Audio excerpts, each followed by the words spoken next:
Yudo is a total bum with Rees, so low he couldn't even charm a grandma at bingo night. Damn! But when a magical mirror sends him to the past, he suddenly starts rizzing up the toughest baddies and somehow turns into the most overpowered king ever.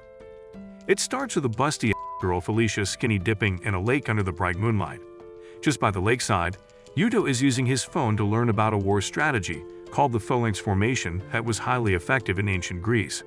Just then, Felicia embraces him from behind and asks him to do her instead of whatever he is doing. Yudo reveals he is researching war strategies since they have an upcoming battle tomorrow. She reminds him that sleep is necessary before battle, advising him to go to bed since he is their patriarch after all. Just then, Yudo looks up at the sky and states that the night stars in his hideous face are the only things that have not changed in this world. The next day, Yudo's men line up in the phalanx formation, and as the opponents rush them down, they are easily cut down due to the tightly packed formation. Yudo is watching from the top and Felicia compliments him for his strategic prowess and massive schlong. However, Yudo credits Alexander the Great for coming up with this formation of spearmen, but she does not know who that is because they are in a different world. Yudo sees they have the upper hand in battle and sends his troops to obliterate the enemy forces. Meanwhile, he explains how he was summoned to this world 2 years ago, where people would gladly cut each other down over a tiny piece of land. In this world of barbaric injustice, Yudo somehow rose to the position of Wold Clan's patriarch and has the power to determine who gets to live and die. Just then, an arrow is shot at him, but he's saved by Felicia, who uses magical powers to stop the arrow. Yudo is shot, claiming the strength in those busty melons of Einherjar never cease to amaze him. They then notice the Horn clan on a cliff, and its archers shoot hundreds of arrows at Yudo. However, Felicia pulls out her whip and nays all the arrows using her magical powers. Yudo is impressed by her skills and comments on how she will be a great queen one day, but the one throne Felicia wants to sit on is Yudo's face. She then comments on how the battle has reached this far back, meaning the front lines must be going through a lot.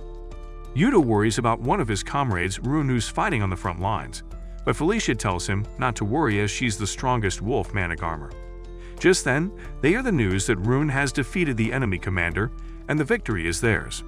Right after that, Rune returns on a horse to make sure Yudo isn't hurt and reveals she won the battle without sustaining any injuries. Yudo wants to reward her for her efforts, so she goes all red and asks him for a pat on the head. When they start poking fun at her, she gets all worked up explaining how it's among the biggest honors to receive a head pat for her kind. Yudo then asks what she did to the Horn clan's leader, and she reveals he's in the custody of the soldiers. Yudo then decides to meet up with the leader for a peace treaty, but is shocked to learn that their leader is just a girl named Linnea. Yudo then asks if she would like to join him, but Linnea is written as a loudmouth tsundere and won't come around anytime soon. Felicia then starts yapping about how they were all reborn into something greater thanks to Yudo, but when Linnea calls him just a man-child, Rune gets all worked up and orders her to watch her mouth. However, Yudo tells the girls to back off and treat Linnea with respect, causing her to finally break. He once again offers her to be a part of his family, but when Linnea politely refuses, Yudo says her city will suffer the same fate as Van. Turns out there is a rumor that Yudo burned that entire city along with their population because their leader refused to join his family. Fearing for the life of her people, Linnea hesitantly accepts his proposal and becomes his sister. After she's taken away, Yudo falls to his knees and takes a sigh of relief. Felicia jokingly comments how the man who burned an entire city can't handle a little girl, but Rune is certain he is a kind person and did no such thing.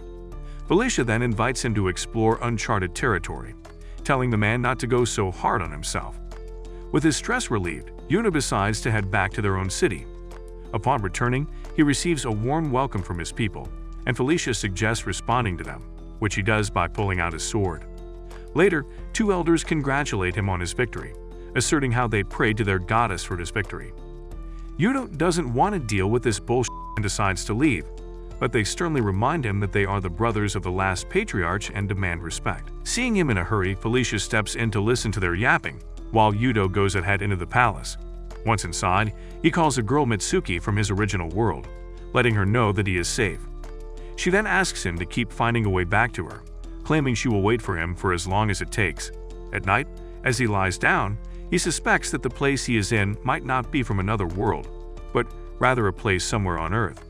Judging by the lack of technology, He believes he is between 1300 to 2000 BC, and his belief is further reinforced because the constellations are the exact same as they are on Earth. The next day, Felicia and Rune wake him up, letting him know that the breakfast is ready. However, Felicia notices that Yuto is having a stiff start to the day and offers to unclog his pipe. Rune notices Yuto is getting uncomfortable and orders her to back off, but Felicia explains the concept of reproduction, and suddenly she wants to try it too. The only thing Yuto wants to try is breakfast, and while eating his bread, he realizes they will need lots of iron weapons to make peace with the Horn clan. Visiting the forge, he is greeted by Ingrid, who apparently was too busy smithing weapons to know that he's back in the city. After asking Ingrid to make weapons for the Horn clan, he visits the priest Alexis so he can perform the Chalice of Allegiance. Since this ritual is universally accepted in this time period, the Wolf clan uses it to rid of all opposition and turn their opponents into allies. Later, Linnea meets Yuto in private and begs him to treat her people the same as he treats his own. Yuto pats her head, letting her know that she and her people are in safe hands. Just then, Felicia shows up with an urgent message, and Yuto gathers the elders in the counseling room. He explains that the largest clan in the west, the Hoof, has invaded their new ally, the Horn clan, and has captured their fort on the border. The Horn clan is still recovering from their recent defeat and Linnea is still here, so Yuto suggests launching a rescue mission immediately. One of the elders, Bruno, claims it's not their problem, causing all the idiots to rile up behind him. As Linnea sheds tears for her people, Yuto gets all worked up, shutting them all up and promising to do everything in his power to aid the Horn clan. Linnea is so impressed by his big heart, she's willing to get on her knees for a closer look at his generosity. Yeah, boy. That night, while the Hoof army is camping at the border with its patriarch Ingvi, Yuto sends Rune with some cavalry to stir chaos among the enemy forces. Rune and her men attack some of the Hoof army and run back to base, leaving them confused and on guard for the entire night. The next day, a guard tells Linnea that the Hoof army is in total shambles, leaving her both impressed and a little turned on by how Rune wrecked an entire army with just a small fleet. She recalls how Yuto opposed the entire council to help her people and sent Rune to lead the Muspel squad against the Hoof army. He then asked Jorgen to get the main troops formed up and told Ingrid to let Linnea have the cavalry stirrups. Ingrid was initially hesitant since Linnea was from a different country, but Yuto stated that she was a part of his family regardless. Lastly, he asked Linnea to head back to the Horn clan and gather troops, and she did exactly as asked. Just then, one of her men arrives and tells her that the Wolf army will be arriving in their city shortly. Later, Linnea heads outside to a large army and greets Yuto and Felicia. She gets all nervous seeing the man again, but Yuto reminds her that a calm head is a must for her since she is the supreme commander. Learning that the enemy forces are half a day's walk from here, Yuto tells the army to have food and drinks before they leave for battle.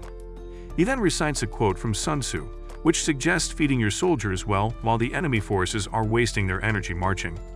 While Rune's army is feasting and catching some Z's, the Hoof army's been running on fumes for 3 days straight, completely wrecked, because every time they even think about sleep, Rune and her cavalry roll in like the alarm clock that just won't shut up.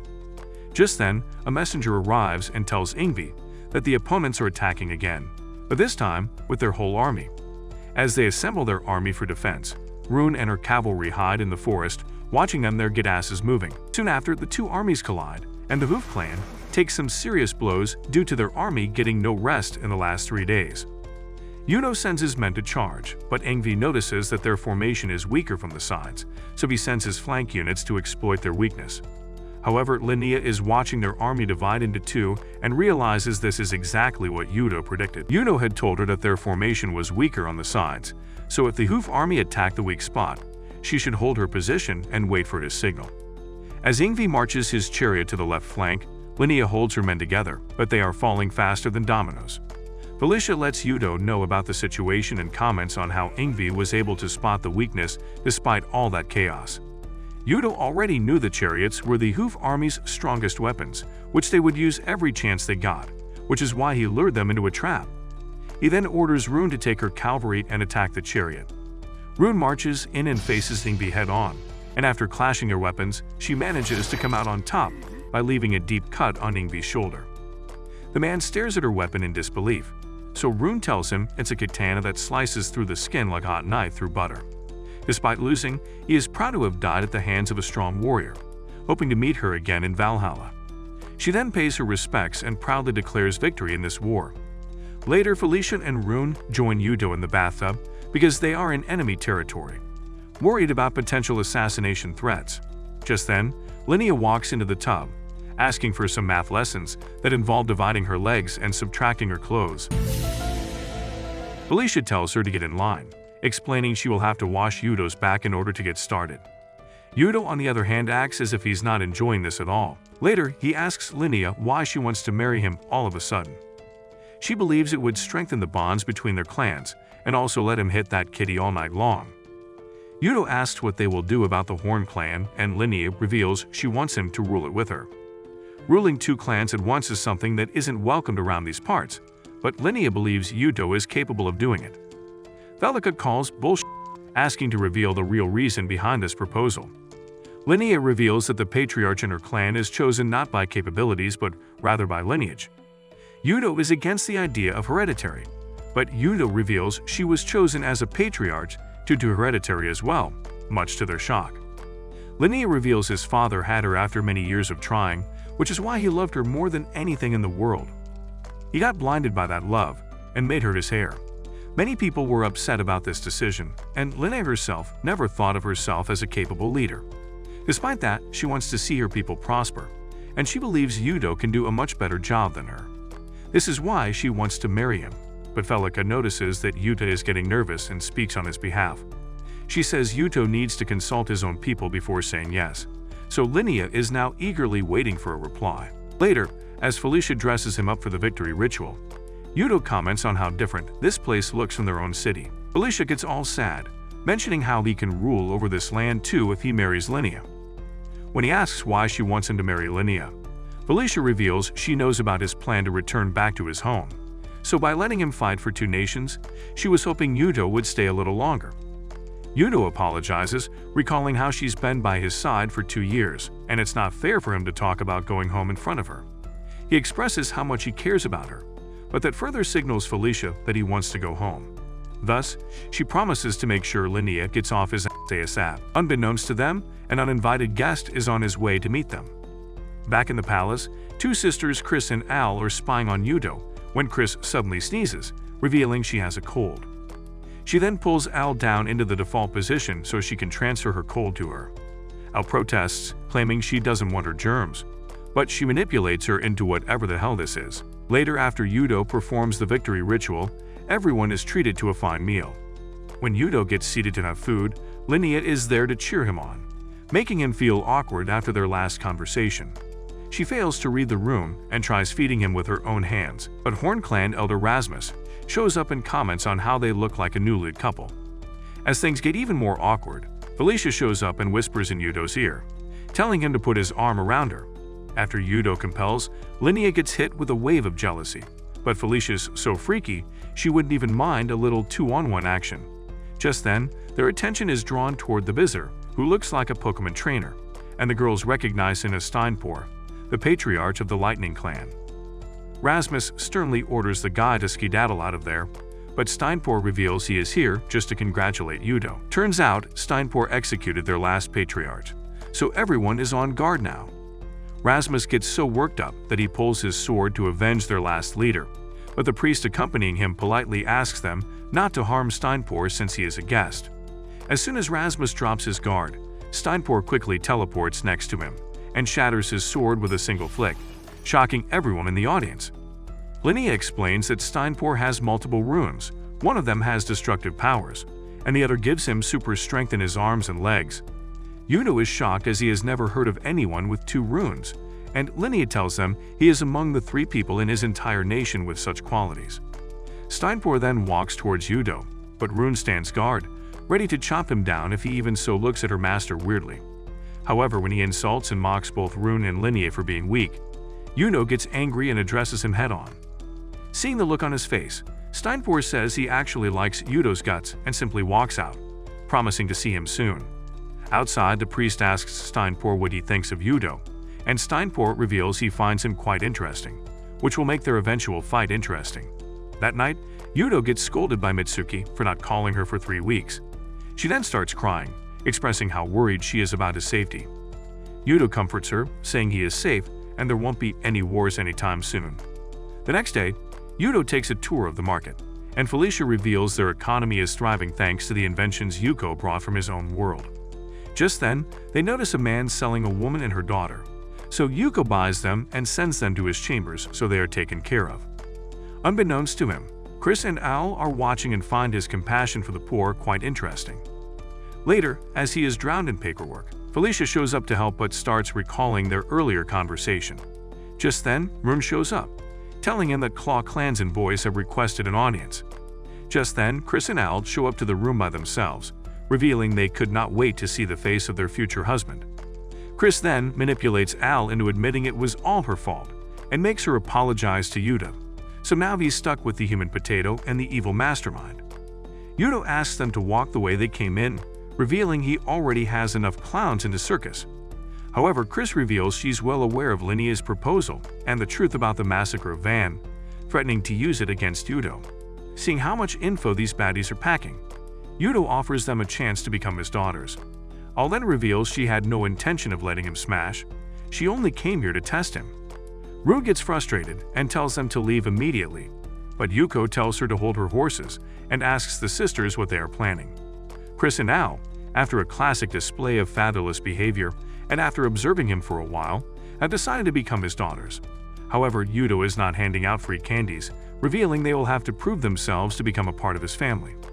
The following night, Linnea dreams of Yuto doing the night now on her and is woken up by a guard telling her that Yuto is coming for an inspection.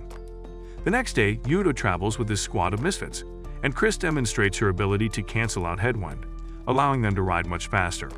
On the other hand, Al's ability creates a tailwind behind them, which pushes the carriage and increases its speed. Yuto is impressed and wonders if they can use it on the battlefield, but Al reminds him that they can only use their rooms around them. Not long after, the squad arrives in Gilm, a sizable town famous for having massive granary and large wheat farms.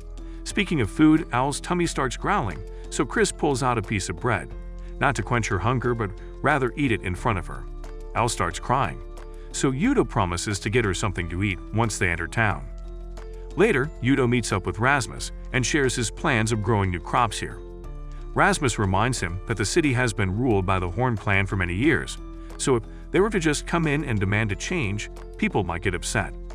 Just then, Felicia shows up, letting Yuto know that Linnea is here to meet him.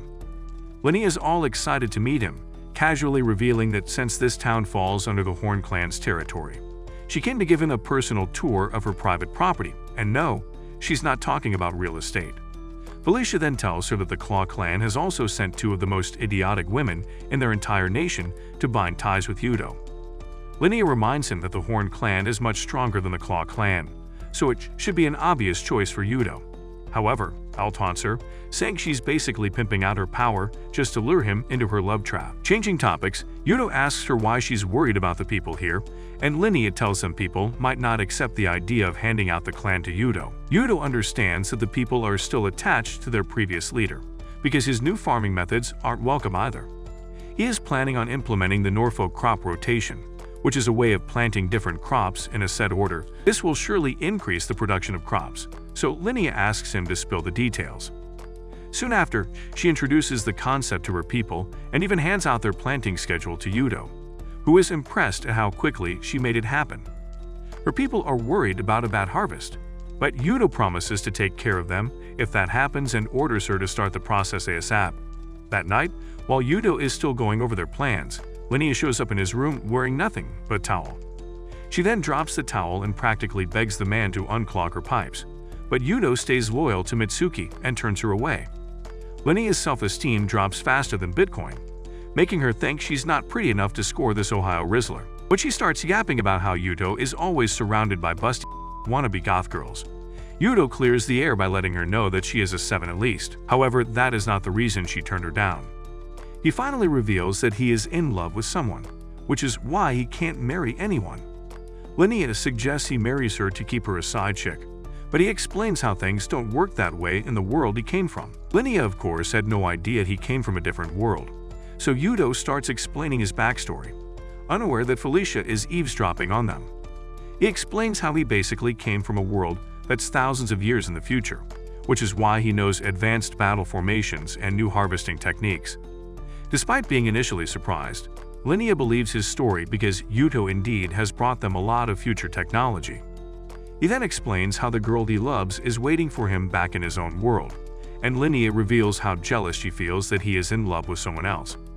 Yuto then starts explaining what she is like with that cute look on his face, expressing his wish to go back to her as soon as possible. However, Linnea is worried her people will be left in the dust without him, believing herself to be an incompetent leader who just got the seat thanks to her father. However, Yuto gives her a full-fledged TED Talk, explaining how limits are only there if you let them, and how a person should learn from their past mistakes. Just then, Felicia and Chris show up, revealing that the Lightning Clan is preparing for war.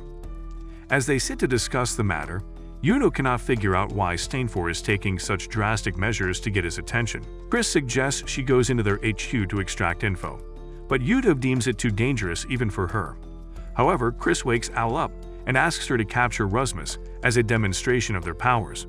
Surprisingly, Al teleports right behind him, holding a knife to his throat, which makes them realize these two are much smarter than they actually put out to be. Chris explains that their skills might not be good on the battlefield, but they are skilled assassins who can take out any target without notifying anyone. Yuto then agrees to send them to the enemy territory, but they want to make an oath with him in exchange for their services. Later, they arrive at the river that marks the border between the two lands, and Yuto comes up with an idea to defeat the Lightning Clan. He asks Linnea for help with something, stating that only she is capable of carrying out this task. At night, before the action begins, Yuto calls Mitsuki to let her know about the war, promising to make it out alive. Later, he discusses the purpose of this war and learns that Steinfor might be playing Avenger for the death of his relative Yngvi. He also learns that Steinfor has won every war by charging head-on into the enemy forces because firstly, his people have high morale, and secondly, he is a force to be reckoned with. Yuto is confident because he has Rune and a guy named Scarfier on their side, but he still needs a lot more to win this war. They learn that Steinfor took down a fully defended fort all by himself at the age of 13, and his strategy was charging straight through the front door. However, Yuto believes that Guy is of total and states he won't be beaten by someone with a lower IQ than a goldfish. The next day, Steinfor shows up with an army of 8,000 right outside Guillaume's walls, ready to march headfirst into the city. That night, Rune is training Yuto for the upcoming battle, but it is quite obvious that he can't lay a finger on her even if she has her eyes closed. Knowing she's serving a hopeless, she prays to the gods to watch over him. The next day, Steinfor is excited to charge head-on, but his advisor Jolfi and brother Ving suggest he stay back and observe because the Wolf Clan is known for having advanced weaponry. As the battle starts, the Wolf Clan's iron-made arrowheads pierce through the Lightning Clan's wooden shields, taking out many of their men on the front lines. They are using crossbows, which pack a lot of punch but take a longer time to reload, and Steinfor immediately spots that weakness.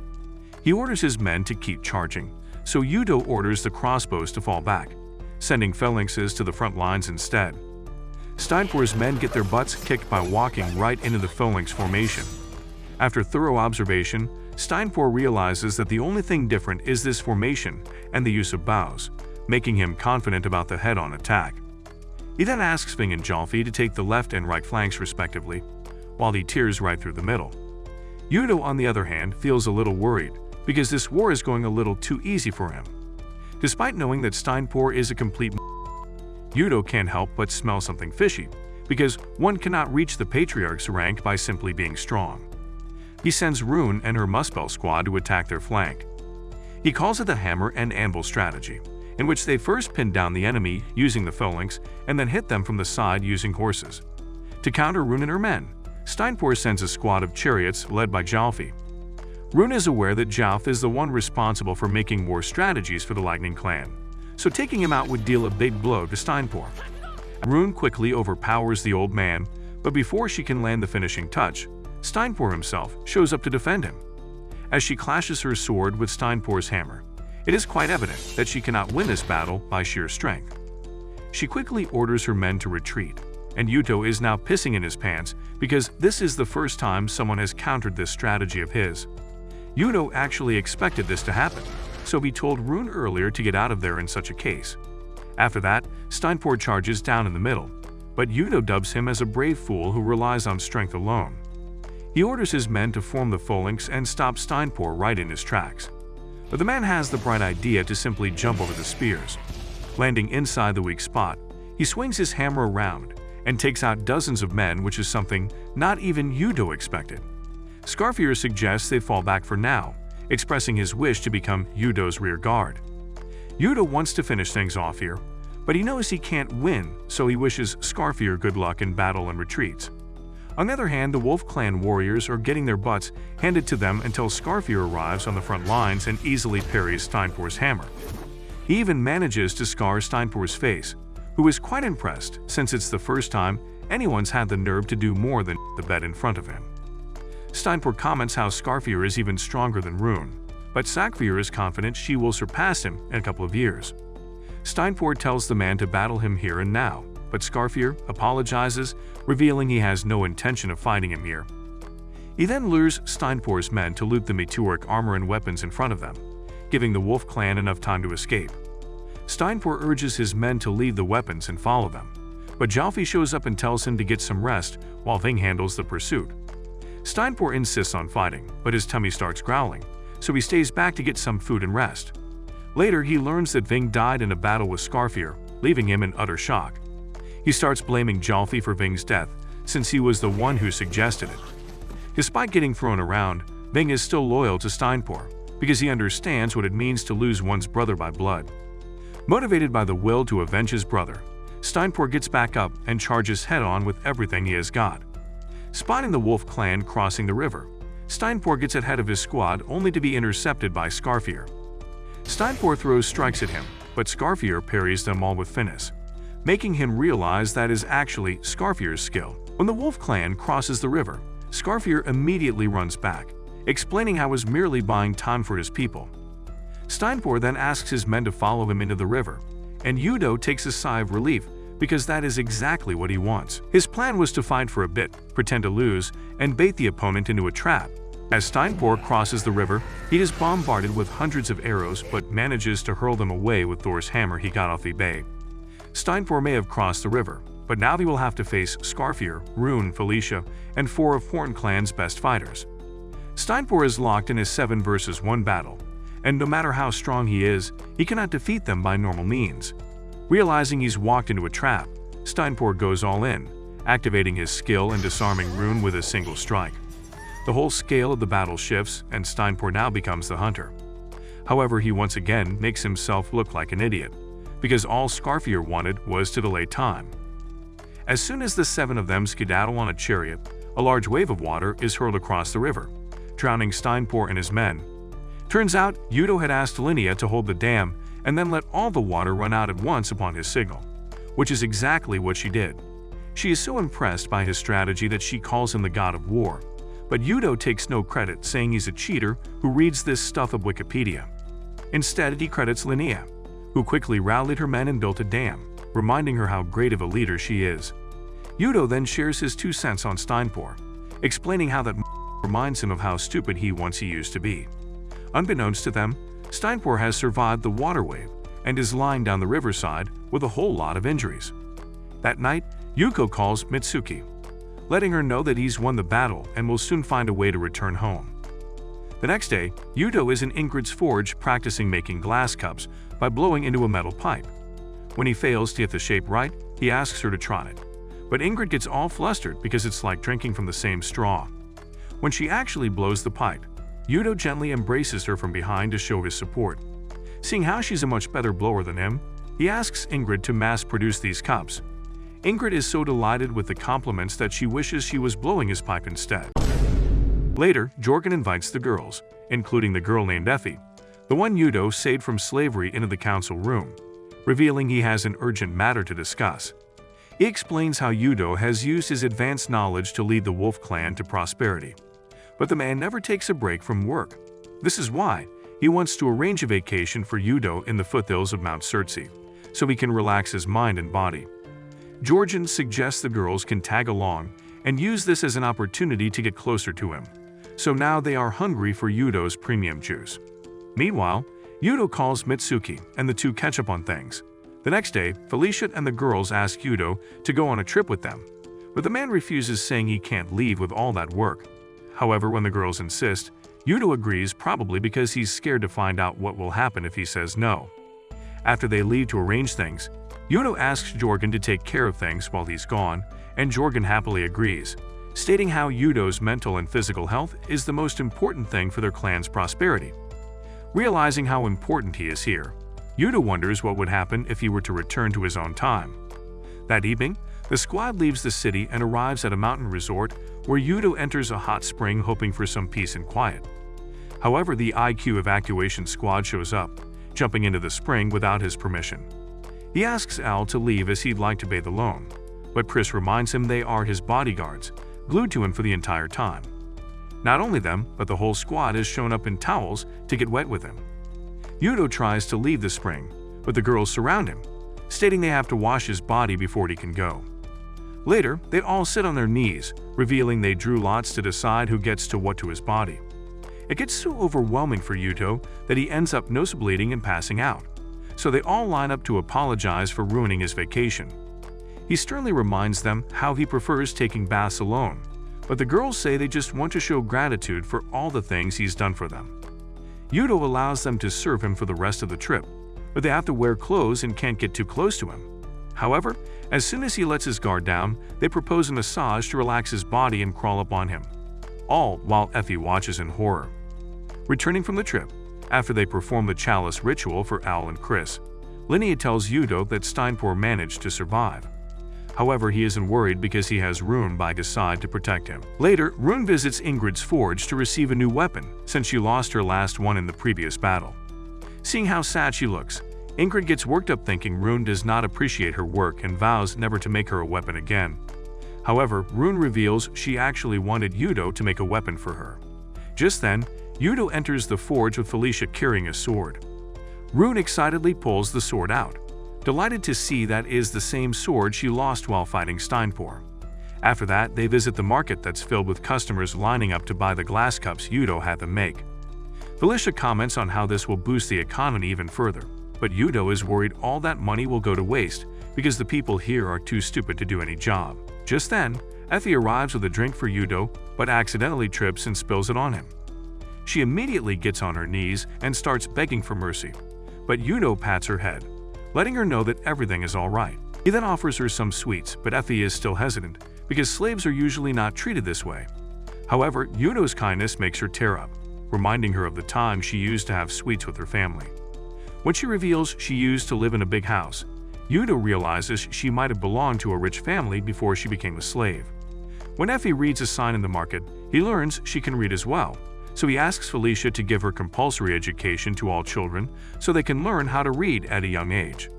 Felicia reveals that people can't afford expensive tutors, so Yudo offers to make it completely free so that the next generation of Wolf Clan can grow up more competent than their parents. While Rune is all excited about his plans, Felicia is quick to realize that Yudo is planning for what will happen once he's gone, leaving her all disheartened. Before becoming patriarch, Yudo and Felicia's brother Lopter used to be good friends, so much so that he wanted Yudo to smash Felicia. Despite Yudo saying he had a girl back home, Lopter was super protective of Felicia and jokingly told him he'd break his bones if he made his sister cry. Later, they were all summoned by the former patriarch, who was an old man who had lived his glory days already. He praised them for their role in the war against the Claw clan, and then apologized for his incompetence in putting them in danger. The clan elders tried to flatter him, claiming he'd done so much for them, but the old man shut him off, stating he was no longer capable of being a patriarch.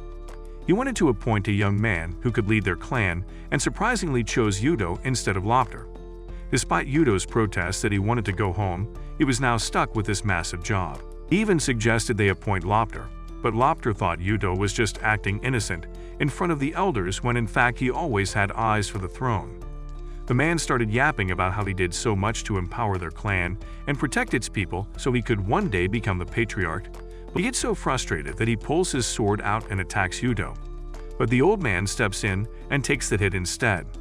Lopter is so horrified at what he's done that he just skedaddles like a b****, and even though Scarfier wants to capture him, Yudo tells him to stand down and attends to the old man. As the old man bleeds to death, he asks Yudo to lead the Wolf Clan and make Lopter the next patriarch before he returns to his world. With that, the man passes away, leaving Yudo to mourn his death and lead his people. Yudo wakes up from this dream at his desk, and the sisters Chris and Al show up in his room to give him an early morning dose of their idiocy. They then show him the map of the Hoof clan, revealing that one of its tribes, called the Notan, has been captured by a clan called the Panther. She reveals they came with an army of horse archers that shot iron arrows and annihilated the Notan. Yudo is shocked because only the Wold clan has the knowledge to use iron weapons in battle. Besides, cavalry shouldn't be a thing for another few centuries unless someone steals their battle plans and sells them to the opposing clans. The only person he can think of is Lopter, so Chris adds that Lopter's rune lets him copy things, which makes him a prime suspect. Felicia then reveals he received a letter from Lopter 2 weeks ago, asking her to lead the Wolf clan and join him as he's the leader of the Panther clan now. Yudo is shocked she kept that information to herself all this time, so Felicia says she is ready to accept any punishment for the oversight. She swears that she is still loyal to him, but Yudo already knows and asks the woman to take a chill pill. Even though they have figured it out, Yudo suggests they play innocent and send him a congratulatory letter to build friendly relations with their clan. Later that night, he uses his phone to look for potential counters against cavalries and realizes he is running low on battery. He then calls Mitsuki, who sees right through his worries and asks if he's okay.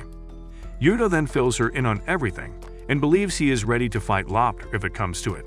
That night, Lopter receives a reply from Felicia turning down his offer, making him think she didn't write it herself. The next day, Yudo learns that Lopter has captured another town and orders Felicia to prepare their army for defense. Later, Felicia tells him that Lopter has a total of 3,000 troops, and Yudo is worried because facing such a large cavalry isn't an easy task. Just then, Lopter troops suddenly show up and launch an ambush, sending them all into a panic. Yudo realizes Lopter is using the same hit-and-run tactic he uses, which is a real pain in the ass. One of the archers named Valley shoots a direct arrow toward Yudo, but Felicia spots it, making him take cover. As the cavalry charges from the front, Yudo uses his crossbowmen, supported by reloaders, to deal some serious damage real quick. Valley notices their loss and orders the archers to retreat immediately, but Yudo knows the real battle will be a lot tougher than this. Returning to Lopter, he reveals Yudo has found a way to overcome the slow reloading of crossbows by having an extra row of troops reload them and swap quickly. Despite the initial loss, Lopter is confident he will defeat Yudo and all his tactics. Soon after, their whole camp is surrounded by Lopter cavalry of 5,000 men, leaving him vulnerable from all sides. While Lopter is standing there yapping about how he's gonna finish Yudo off, the Wolf clan has brought some new weapons covered in white cloth. Lopter signals his men to charge in, but Yudo reveals those weapons, which turn out to be metal walls capable of blocking all arrows. Using them as cover, the Wolf clan shoots a barrage of arrows, dealing a huge blow to Lopter's cavalry. Sigyn, his busty side chick from Africa, asks him to retreat, but Lopter is confident they can win if they keep attacking. He asks Sigyn to lend him her power, to which she happily agrees. Soon after, Yudo starts hearing her voice in his head, breaking his spirit and capturing his mind with some sort of spell. While Felicia is able to break him free, Lopter's entire army is enchanted with her spell, turning them into mindless zombies. Without the fear of death, they barbarically march forward, breaking through the iron walls and weakening Yudo's defenses. Once Lopter arrives, Yudo tries to reason with his old friend. However, Lopter ignores it and prepares to attack, causing Felicia stands as a human shield, reminding him he not only slayed the old patriarch but also slaughtered the very people he swore to protect. Lopter is so far gone he straight up attacks his own sister, but Yudo blocks his attack. Just then, Rune shows up on a camel, which scares off Lopter's horses. Later, Yudo reveals horses hate the smell of camels, and even though they have survived the first wave, he can't help but wonder about Sigyn's powers. Returning to camp, Lopter calls them Sigyn cheeks, but his game is so weak she instead starts talking about Yudo, who somehow reacted to her magic. Lopter tells her Yudo was summoned from a different world, so as she asks what kind of a mage has the power to do it, he reveals it was his own sister Felicia. Meanwhile, Yudo is in need of some warmth because the weather is getting cold.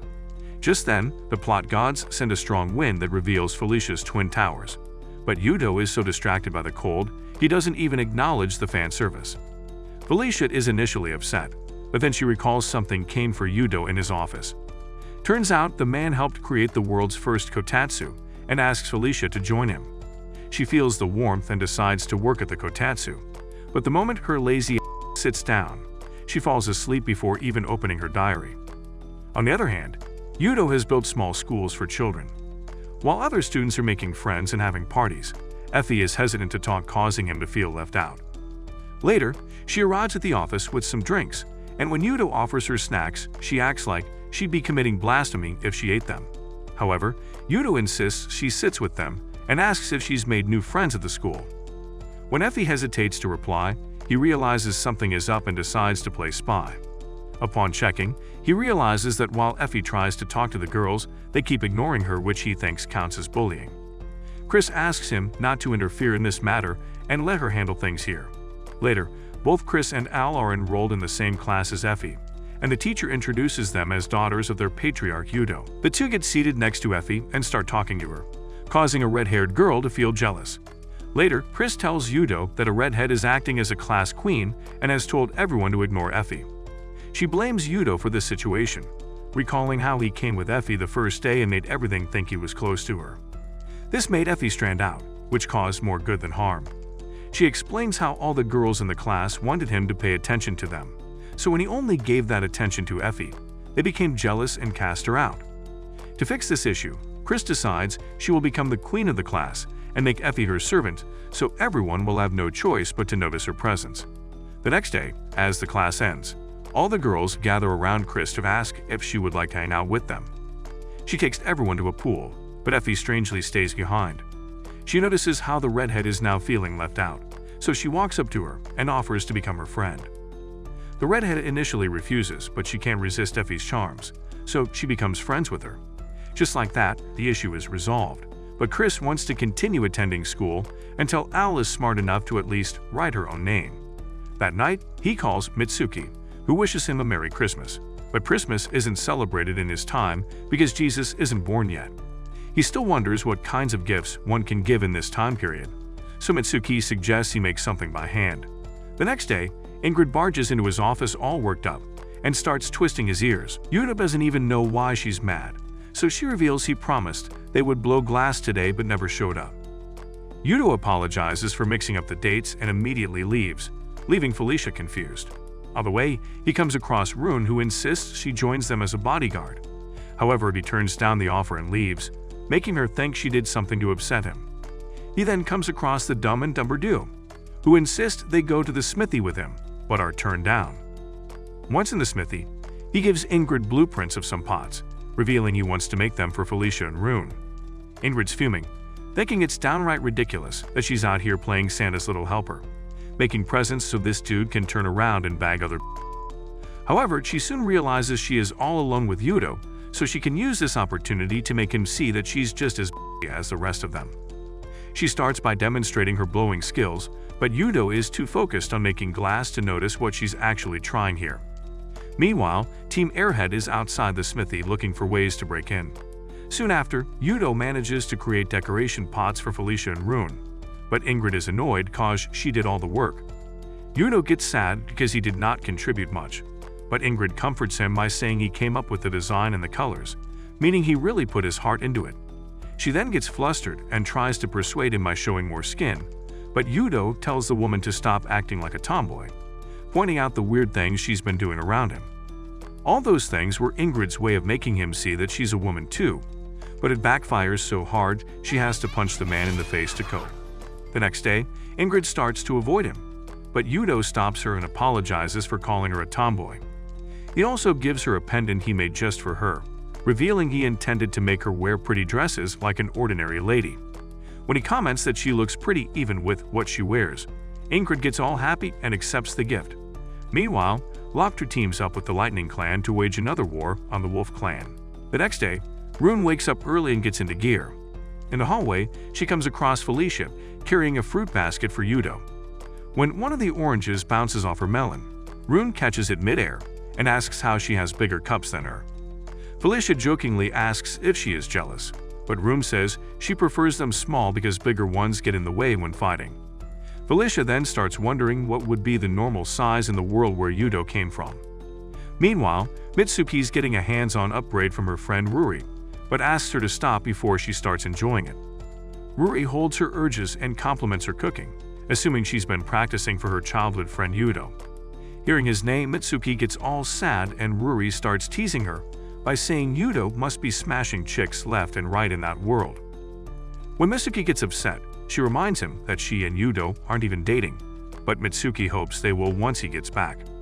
Since Mitsuki will be all alone on New Year's Eve, Ruri invites her to her place for the night. She reveals her cousin Saya, who went abroad to study archaeology, is also coming, so Mitsuki decides to come hoping she can help her locate the time period Yudo is in. At night, she meets Saya in person, who is super interested in learning about her friend who is sent into the past and asks her to tell her everything from the very beginning. After learning everything, she realizes Mitsuki isn't smart enough to create such an elaborate story, so it must be true. Despite that, she is having trouble envisioning what time period Yudo is in. She mentions how a lot of things Mitsuki mentioned are different from what they know of history, but some similarities strike her curiosity. For example, Steinpor's unmatched physical strength and giant hammer resembles Thor from the Norse mythology. There is also a myth about a guy who fought Thor 3 times, which might be referring to Skarfir.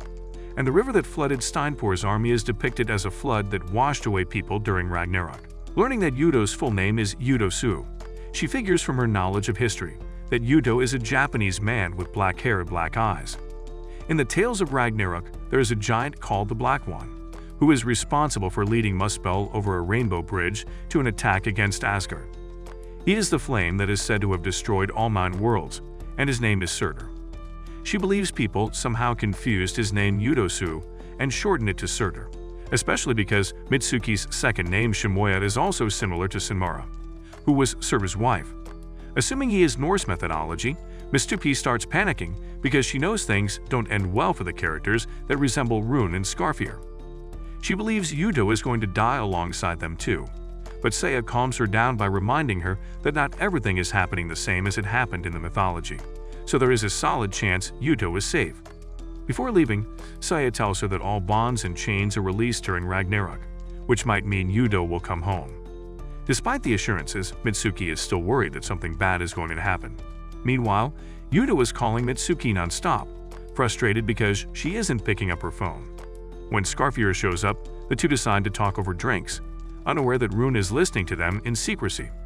Out of nowhere, Yudo asks Skarfir if he can punch him in the face as hard as he can.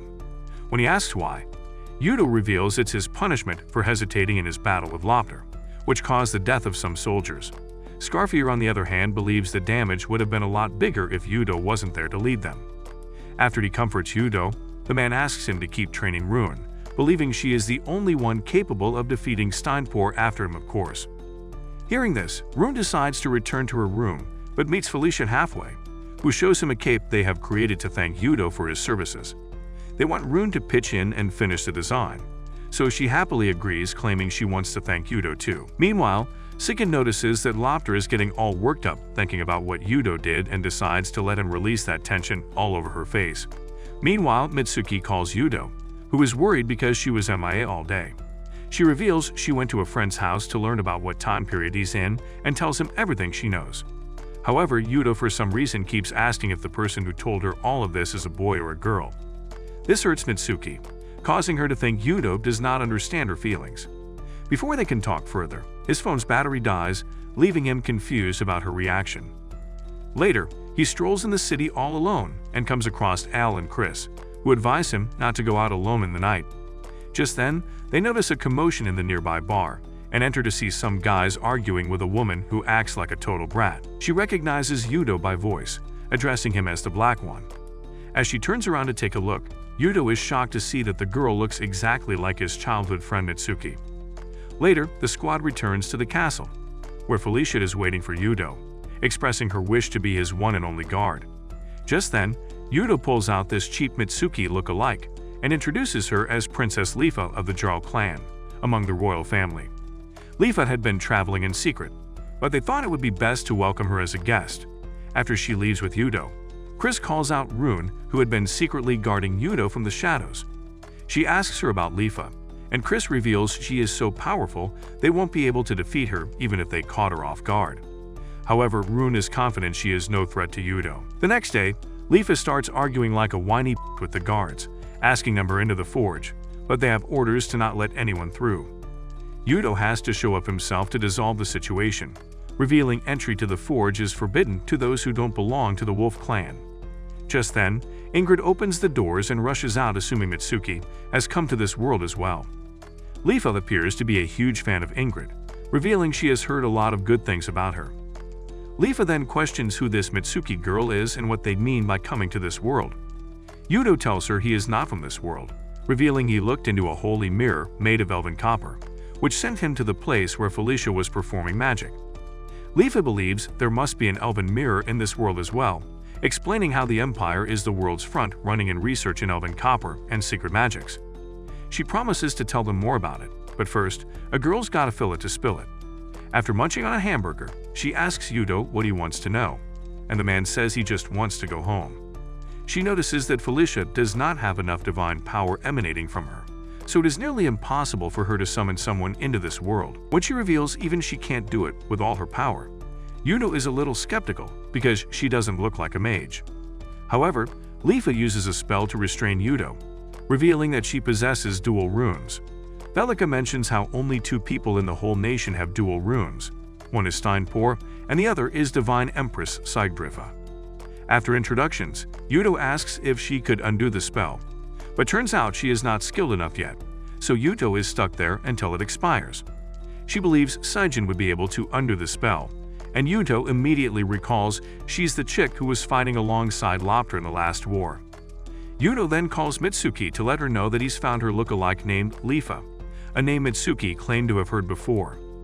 Yudo then tells her he might have a way to get back home, which is by recruiting Sigyn and having her undo the spell that brought him here. The next day, he celebrates the new year with his people, and is later gifted the cape the girls prepared for him. After that, Yudo sets up a private celebration, but it quickly turns into the girls getting too hot and taking their clothes off, and Yudo's over here acting scared like he's not living the dream. Later, Chris and Al report that Steinpor has teamed up with Lopter and is leading an army of 8,000 to wage another war on the Wolf clan. Having no time to waste, Yudo orders the troops to assemble immediately, apologizing to the Empress for this sudden turn of events. However, Leafa surprises him with a kiss, stating that it is a gesture of good luck from the Empress herself. That night, Yudo strategizes with the ladies and decides to use the strategy of Han Sin called the Lure of the Tiger.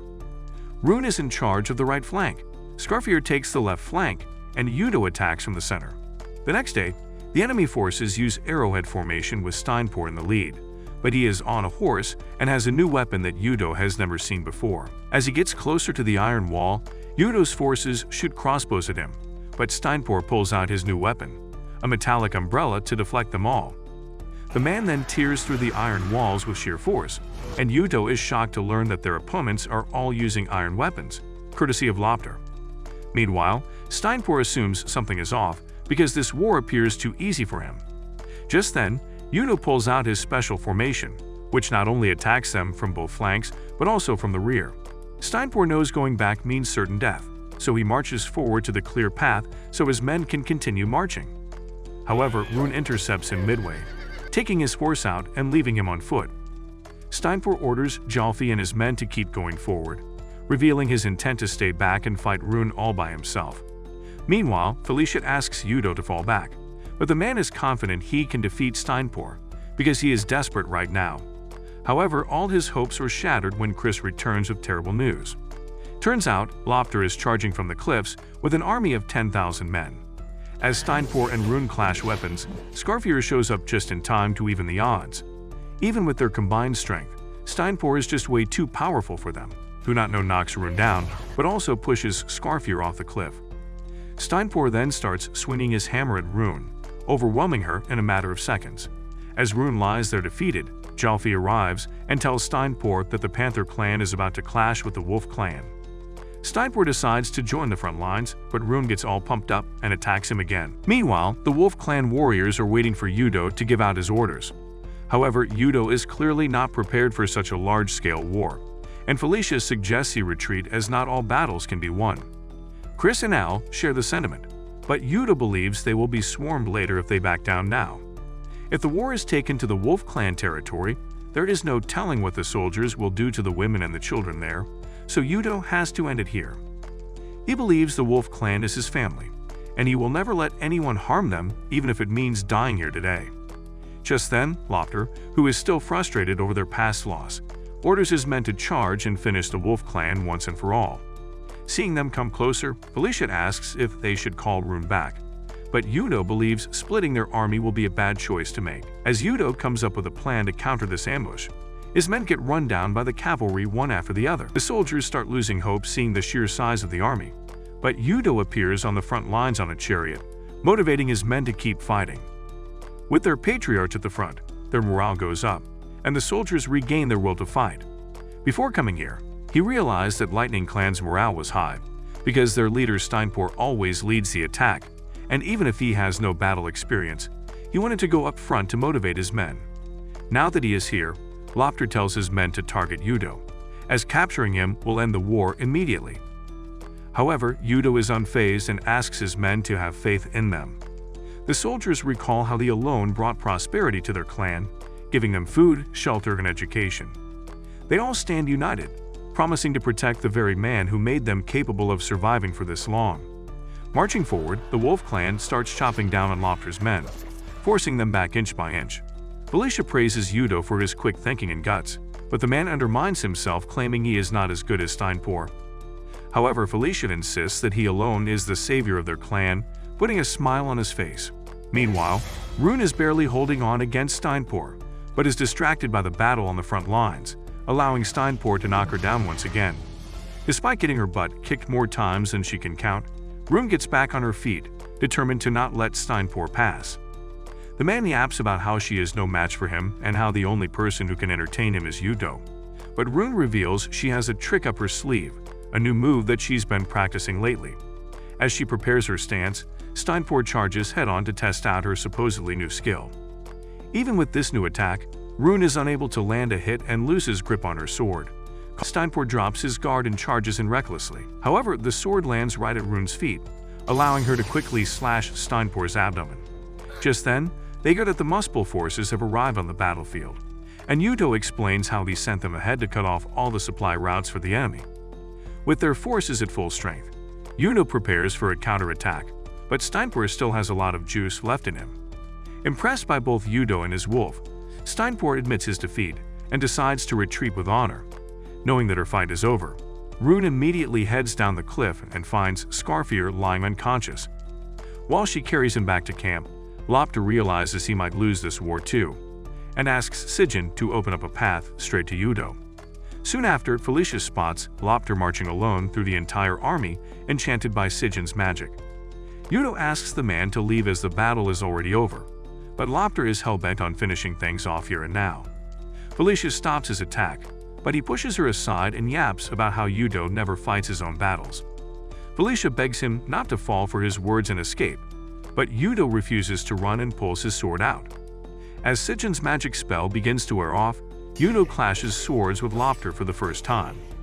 He reveals how he's been taking lessons from Skarfir for quite some time and won't go down that easily.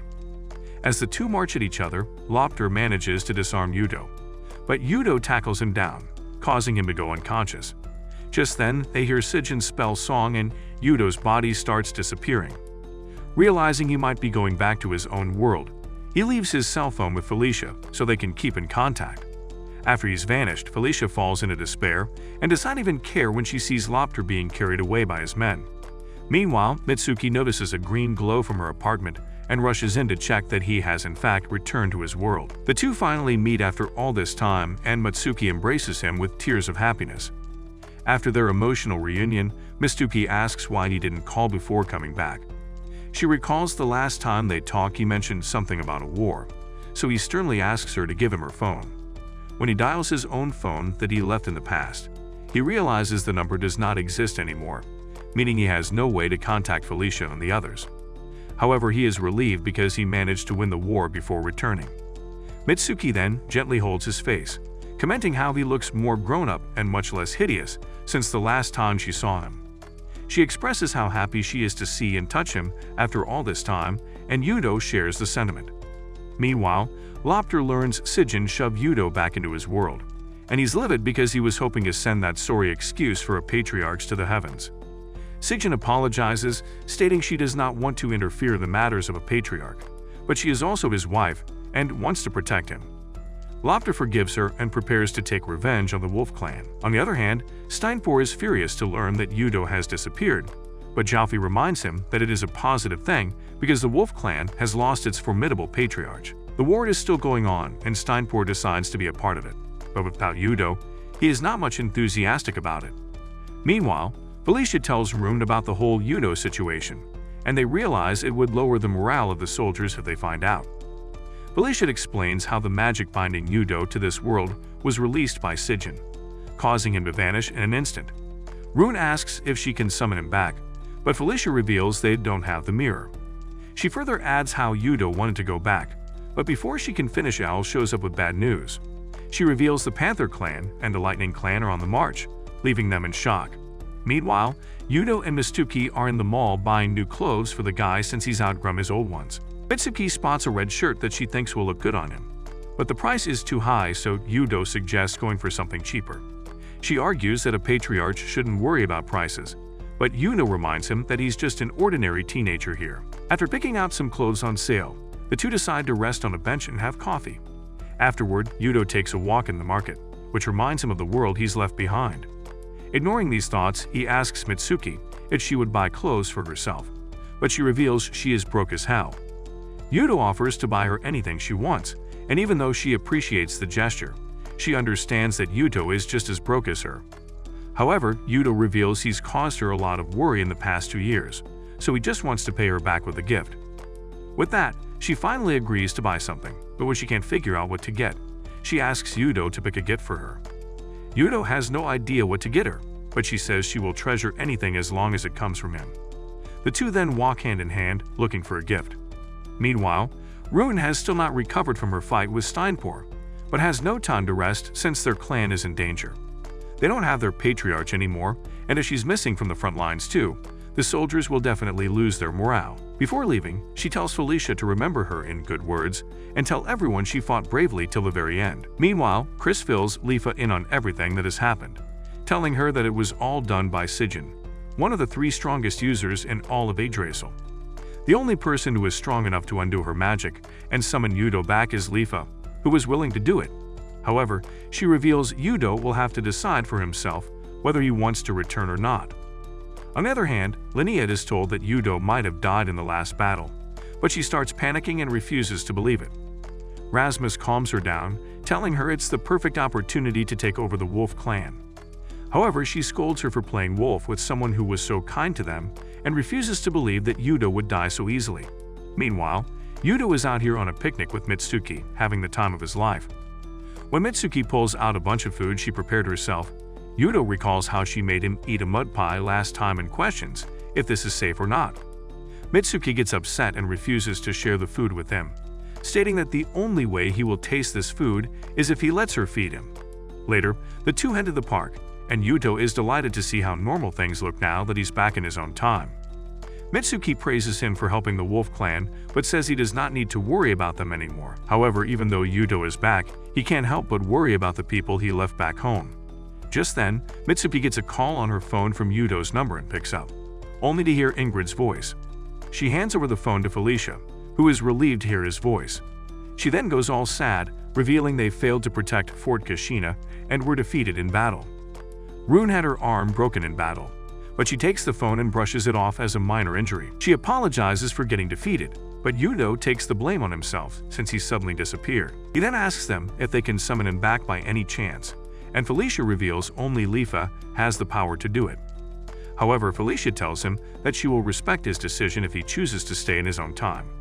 After making sure they will be fine, Yudo decides to stay in his world, and as soon as the call ends, Felicia drops her smile and starts crying over Rune's shoulder.